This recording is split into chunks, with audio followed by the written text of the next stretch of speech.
this episode, a young intern is cleaning a lion's enclosure when tragedy strikes. Unbeknown to the staff, a large play ball rolls into a gateway, blocking the security gate from locking shut. The large male lion noses the gate with his snout. The gate swings open. Nothing now stands between him and the young intern. Hit that like button and subscribe right now. This is the terrifying lion attack on Alexandra Black. Welcome to Final Affliction. Alexandra Black had graduated from Indiana University, Bloomington, and was pursuing a career in zoology. She had studied the integrative study of animal behavior and was determined to land a job working with animals. She had already worked as an intern at 3 different wildlife sanctuaries and reserves in the U.S. This was a step towards making a full-time living doing something that she loved. In December 2018, she began her 4th internship, this time at the Conservators Center in Burlington, North Carolina. Her previous internships included working at an Indiana Wolf Research Center and Wildcat Creek Wildlife Center. The center, founded in 1999, is home to around 20 big cats, including lions, tigers, and leopards. They drew in thousands of visitors to the center each year. Alexandra was being shown the ropes in the first few days of the job. She work-shadowed the staff there, learning the routine and understanding the needs of the various different animals they cared for. In most zoos and wildlife sanctuaries, only fully trained staff have access to the animal enclosures. Some have a complicated locking mechanism to ensure the safety of staff, such as keys that can't be removed from a lock unless it is locked properly, or hydraulic action gates. Some zoos require a minimum of 6 months' work experience at the vicinity until staff are deemed competent enough to hold the keys for a specific enclosure. The Conservators Center also had stringent measures in place to ensure the safety of the staff, general public, and the animals themselves. But on Alexandra's 10th day working at the center, something went badly wrong. The measures they had in place failed, causing catastrophic results. Many of the 15 lions they kept at the facility were rescued from appalling conditions. They had been kept in tiny cages, treated badly, and malnourished. Matthai was one of the lions who had been rescued from these conditions from Ohio in 2004. Haunted by his past, he was nervous by nature, but enthusiastically received attention from the keepers he had grown to trust. On December 30th, 2018, Alexandra's 10th day at the facility, she joined the husbandry team to carry out routine cleaning in the lion enclosure. She was under the supervision of a professionally trained animal keeper. Each section of the enclosure was secured from the next. Trained personnel opened and closed the gates between the sections, but on this particular occasion, a large play ball rolled into the gateway. As the gate swung to a close, it was blocked from fastening shut by the ball. A freak accident, a 1 in a million accident that was to prove fatal. Matthai nudged the gate with his snout. It swung open. He walked through, his huge paws stepping onto the cold, hard concrete. He was now just feet away from the staff, who were sweeping up the inner section. Unbeknown to Alexandra and the other staff, there was now nothing between the huge male lion and them. No wire or fencing, no gates or locks. Matthai sniffed the ground. He lifted his head and proceeded forwards, silently stepping forwards. His usually timid nature was overpowered by his natural instinct. He saw the young intern just feet from where he was standing, and he lunged at her. He grabbed her by the ankle and pulled her to the floor. Alexandra kicked and thrashed around trying to release her foot from the lion's grip, but the 500-pound, 230-kilogram lion pulled her into his outer enclosure. Animal trainer Ashley Watts, who was working with Alexandra at the time, jumped into action. She desperately tried to separate the lion from the young intern, trying to distract him and lure him away, but Matthai was fixated on Alexandra. He then leapt on top of Alexandra and instinctively went for her neck. He closed his crushing jaws around her windpipe and dragged her around his enclosure, scraping her over the concrete.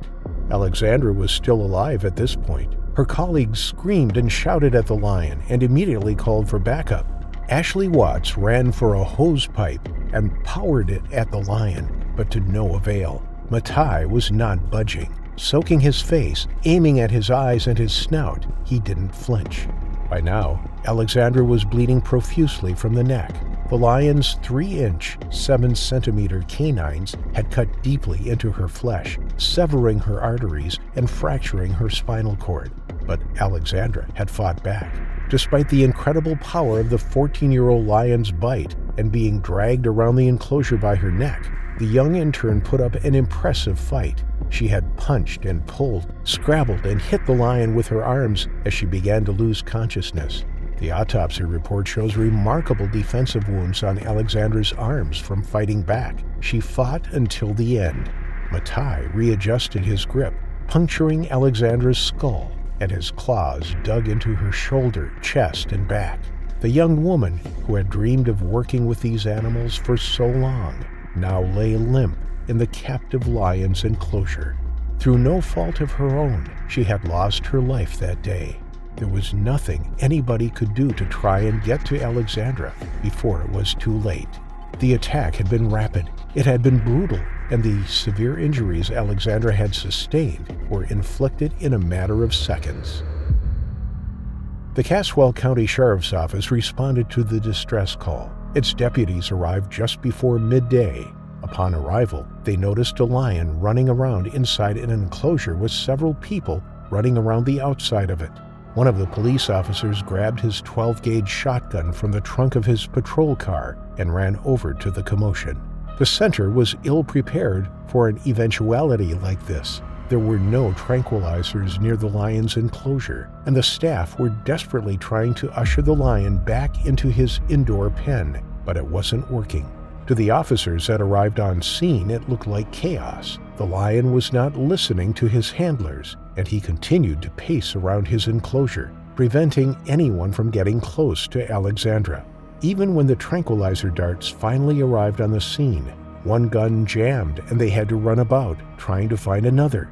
They lured the lion closer to the fence with raw meat, and then the center's CEO Doug Evans fired the tranquilizer darts into the lion. The lion flinched, but the medicine didn't take effect. Staff tried again, firing a second dart into the lion's muscle. Again, he didn't respond to the anesthetic. They tried once more. When 3 tranquilizers didn't bring the lion down, the sheriff's department gave the order to shoot and kill the lion. They needed to get to Alexandra. They needed to try and rescue her. Maybe there was still a chance they could resuscitate her. After 7 shots from the shotgun, the lion fell to the ground, but an 8th was shot into the animal's heart to make sure he was dead. Matthai finally succumbed, breathing his last breath.